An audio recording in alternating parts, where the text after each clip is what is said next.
बिस्मिल्लाहिर्रहमानिर्रहीम। जी मैं BSc graduation agriculture university से हूँ और इसकी अवेयरनेस कैंपेन जो कि तकरीबन 2 साल से चल रही थी। अवेयरनेस कैंपेन मैं आपको बताता चलूँ किस चीज़ की थी। वो थी पार्थीनियम गाजर बूटी। ये एक ज़राअत के लिए बहुत बड़ा मसला है जो कि आने वाले दिनों में दरपेश आ रहा है। किसान को अभी तक इसका बिल्कुल भी पता नहीं। इसकी अवेयरनेस कैंपेन जो कैबी एक डिपार्टमेंट है उसके तदारक से यूनिवर्सिटी ऑफ एग्रीकल्चर के assistant professor doctor Ejaz Ashraf साहब हैं, वो इस कैंपेन को चला रहे हैं। उन्होंने बहुत से इलाकों में इसको अवेयर किया है, लोगों को बताया है। इसका कमर्शियल लेवल पे यूज़ हो रहा है। इसको डेयरी में भी यूज़ किया जा रहा है। उसके बाद इसको लाइव स्टॉक वगैरह में किसान को बिल्कुल भी इसका इल्म ही नहीं है कि ये चीज़ क्या है। उसके बाद ये गुलदस्ते जो होते हैं फूलों के, उनमें भी इस्तेमाल हो रही है। ये मैं आपको दिखाता चलूँ, ये चीज़ है, ये इसे गाजर बूटी और पार्थीनियम कहते हैं। इसके स्टार नुमा सफ़ेद कलर के ऊपर फूल होते हैं और इसके पत्ते जो हैं ना, गाजर बूटी इसे इसलिए कहते हैं कि इसके पत्ते जो हैं वो जो गाजर का पौधा होता है ना, उसके तरह के हैं।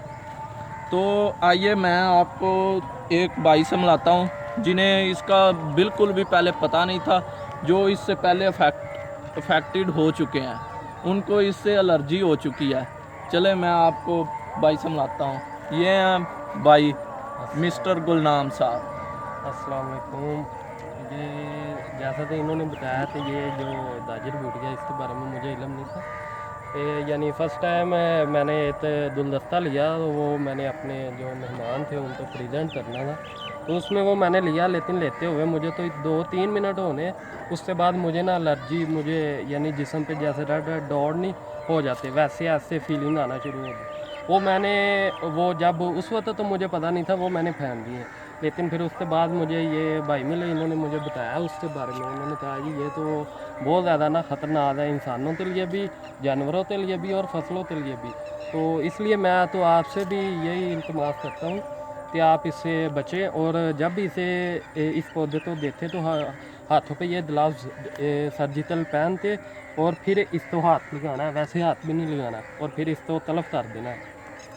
और चल ये जैसा कि भाई आपको बता चुके हैं कि इसे तलफ करना है ना आपने, ये जहाँ भी आप देखें, इसे खेत में देखें, किसी भी प्लॉट में। अब यहाँ ये कमर्शियल प्लॉट है, ये रहायशी एरिया है, ये जहाँ पे बहुत ज़्यादा है। इसको जब भी आपने तलफ करना है ना, इसको ग्लव्स के बगैर हाथ नहीं लगाना। ग्लव्स के बगैर हाथ लगाएंगे तो एलर्जी हो सकती है। हो सके तो आप मास्क भी पहन लें, ग्लव्स लाजमी है। और अपना भी ख्याल रखें और अपने ख़ानदान वालों का भी ख्याल रखें। बहुत शुक्रिया।